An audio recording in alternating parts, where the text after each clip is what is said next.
आज मी तुमच्यासाठी खूप महत्त्वाची अशी माहिती घेऊन आली आहे आणि ती म्हणजे नर्सिंग विषयक अभ्यासक्रमाचे ॲडमिशन म्हणजेच प्रवेश प्रक्रिया। तर चला जाणून घेऊया ही प्रवेश प्रक्रिया। मैत्रिणींनो आणि मित्रांनो, तुम्ही सध्या सर्व 12वीच्या परीक्षेमध्ये खूप बिझी आहात, मला माहिती आहे। तुम्हाला ऑल द बेस्ट उद्याच्या पेपरसाठी। तरी पण आपल्या government of Maharashtra nursing CET cell यांनी 28 जानेवारी 2025 या तारखेला जी नोटीस काढली आहे त्यामध्ये CET संदर्भात माहिती देण्यात आली आहे।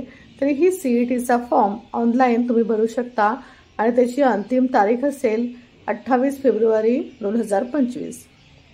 तसेच त्यासाठी लागणारी आवश्यक फी देखील तुम्हाला ऑनलाईन भरणा करायची आहे आणि त्याची देखील अंतिम तारीख आहे 28 फेब्रुवारी 2025। तरीही वेळ न दवडता तुम्ही या सुवर्ण संधीचा फायदा घ्यावा, कारण की कधी-कधी आपल्यापर्यंत ही माहिती पोहोचत नाही आणि त्यामुळे आपल्या पाल्यांचं खूपच नुकसान होतं। तरी सर्व जागरूक पॅरेंट्सना माझी विनंती आहे की ज्यांना महाराष्ट्रामध्ये त्यांचं डोमेसाइल असून त्यांना महाराष्ट्रामध्ये नर्सिंग या उदात्त पेशासाठी त्याला असणाऱ्या BSc नर्सिंग म्हणजेच डिग्री प्रोग्रामसाठी किंवा GNM या डिप्लोमा प्रोग्रामसाठी जर तुम्हाला तुमच्या पाल्याला ॲडमिशन घ्यायचं असेल तर तुम्ही त्वरित ही प्रक्रिया सुरू करा। तर यासाठी तुम्हाला www.mahacet म्हणजेच mahacet.org या वेबसाईटवर जाऊन पूर्ण इन्फॉर्मेशन घ्यायची आहे। तिथलं ब्रोशर तुम्ही घेऊन पूर्ण त्याचे डिटेल्स वाचा आणि तरी त्याप्रमाणे पुढची प्रोसेस फॉलो करा।